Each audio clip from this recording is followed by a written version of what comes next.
Now, here's the work that's getting done later on tonight. The NBA draft is going to take place. It's the worst kept secret in the world. Wemby's going number 1 overall. All right, so Victor Wembanyama, the stud center from France, he's going to be the slam dunk at number 1. And then it looks like probably he can dunk without jumping, right? Which is weird. Yeah, like it's just weird, but. Yes, he can do that. Great talent, great prospect. So he's going to go to the Spurs. And then the speculation is Brandon Miller of Alabama could go at number 2. There's also Scoot Henderson, who's a G League prospect who may be in the mix at number 2. But that's where we stand when it comes to the NBA draft. And then obviously we talked about earlier the big trade in the NBA last night, the 3-team deal that fell through earlier in the day involving the Clippers, the Wizards, and the Celtics, involving Malcolm Brogdon and Kristaps Porzingis. It eventually got done later on in the evening, but it was the Memphis Grizzlies involved, and Memphis receives Marcus Smart. Yeah, the Celtics get Kristaps Porzingis, and then Tyus Jones is on his way to the Washington Wizards. So it feels like a win for Memphis. Boston, it's a wait and see. Porzingis is a great talent, had a great year. They're getting 2 first-round picks as well, too. But it feels like there's another move to be made for the Boston Celtics because now they've got to identify who their point guard's going to be moving forward because that was Marcus Smart's role, and now he's gone. But it does bring up this that I want to kind of throw at you. And you being a college football Hall of Famer, I think you would have firsthand knowledge of all this. Okay. When you see where we're at with the NBA draft coming up later on, and we had a big-time trade last night involving draft picks and things like that, and a lot of this stuff is noteworthy for the NBA. When you see the difference between the coverage and the excitement and anticipation between the NBA draft and the NFL draft, to me, it just says one thing. What? This is how great college football is. Because the reason why the NFL draft is so successful is because of the coverage of college football, the excitement of college football, and knowing all of those players who are now vying to be top draft picks in the NFL, you've seen their body of work over the last 3-4 years in college football.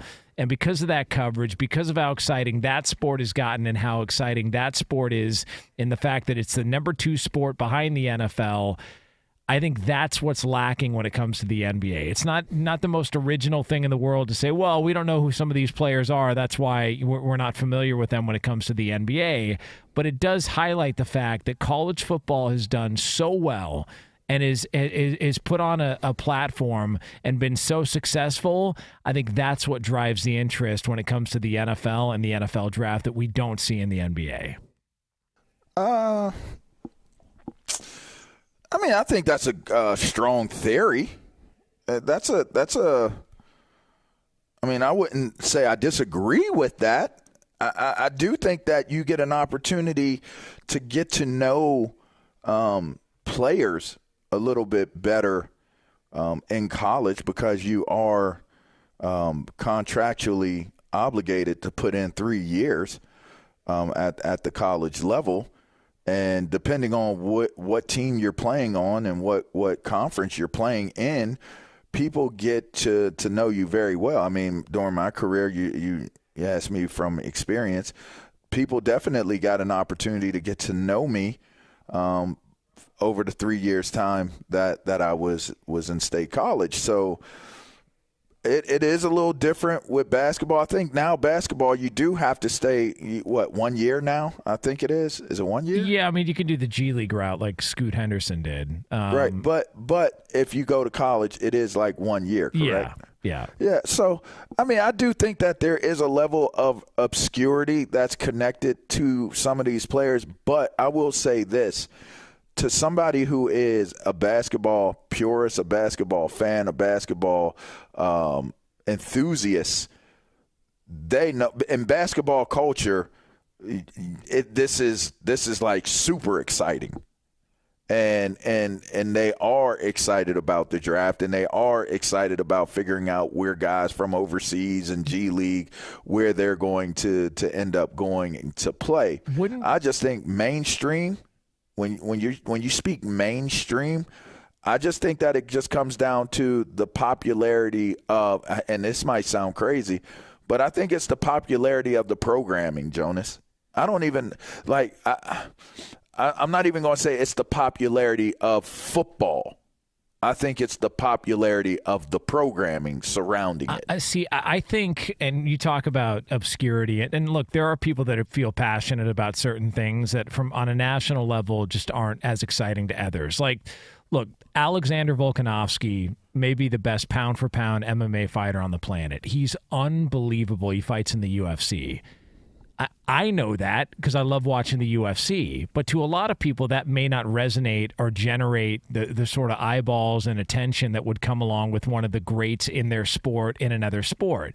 Sure. I think there's such a gap between the NFL and college football and every other sport that's part of the disconnect when it comes to the draft in the NBA in comparison to the NFL. I think all they've done, the NFL and college football, over the past few years is separate themselves even more. And it feels like the divide's getting greater and greater. Like, we've talked. I mean, you've been to some of these games live now, man. Like, even now, you go to a college football game live, there's a different buzz there. It was always a great atmosphere, but there's something different about it. You watch college football on television, there's something different about it, whether it's big noon kickoff or you've got game day and all this.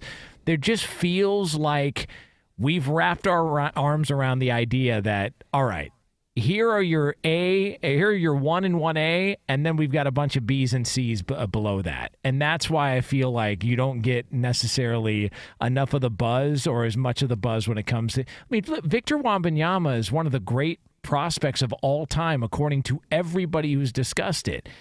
Man, are you going to tell me there was as much buzz for Wemby as there was Bryce Young or C.J. Stroud coming up in this draft? Not even close. Like, not even close. And this is one of the great prospects reportedly of all time. I just think the gap between the NFL and college football has really shown itself, and I think it's getting wider and wider each year.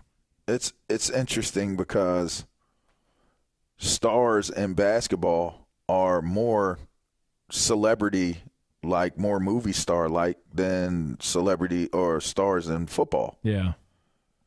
Strange. You know, basketball players are treated differently in public than football players. They're more popular, more recognizable. And some would say, oh, it's because they don't have equipment on, they don't wear helmets, da-da-da, this, that, and others. So what? A star is a star. You know what I mean? Like, there are a lot of, like, you look at some of these drivers in NASCAR, stuff like that, they become superstars. Jeff Gordon, Dale Earnhardt Jr. Like, it's like superstars become superstars. It doesn't matter if they're covered up or not.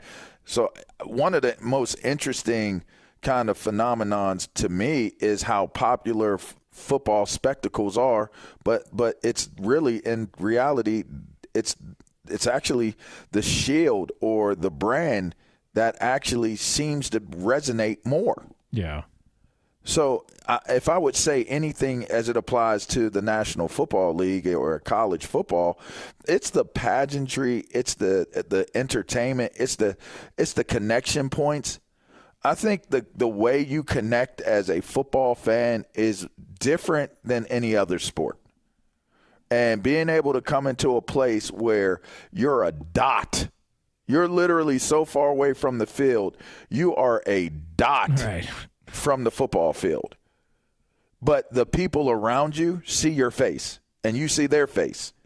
And somebody that you wouldn't say one word to any other day of the week, a person that you would clutch your purse or hit your alarm on your car, that's probably cheaper than the person's car that you're locking your car and turning your alarm on for. You would be nervous about them. You would be scared of them. You would be, apprehensive about, touch points, cross the street, walk on a different part of the sidewalks, jaywalking even, just to get out of the way. That's the same person you're high-fiving and hugging during the course of this game.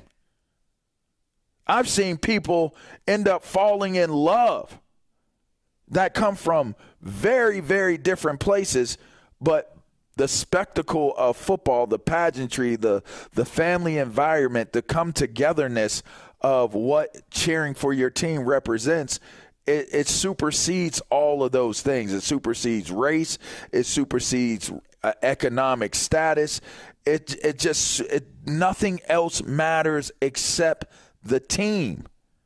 And while some will argue like it's like that for basketball, it's like that for other sports, sure it is. It's just not the same. Example. It's just not the same. The NBA Finals, that's the peak of the NBA. You could take a Game 7 of the NBA Finals, and it doesn't matter where it's at. And if you were to just, for example, do Game 7 of the NBA Finals versus Penn State hosting UMass coming up in October in front of 106,000 people in what's probably going to be a wipeout. And you cannot tell me that the atmosphere at Penn State, at University Park, wouldn't be greater than what the NBA Final Game 7 would be like in an overtime situation. There's just an atmosphere and a vibe that comes with football, even at a game that's a complete mismatch like that, against the highest high of the NBA and what the NBA can offer. I don't even think you can compare the two. Not even close. Like just the vibe and the buzz inside that stadium, 106,000 people in a blowout against a Game 7 in the NBA in front of 18, 20,000 people. I don't even think it's comparable. I think Penn State, UMass, and anybody out there that wants to dispute that, okay, try it on. Go to both those games and tell me which one works best for you. I just think college football and the NFL it just completely separated itself from everything else.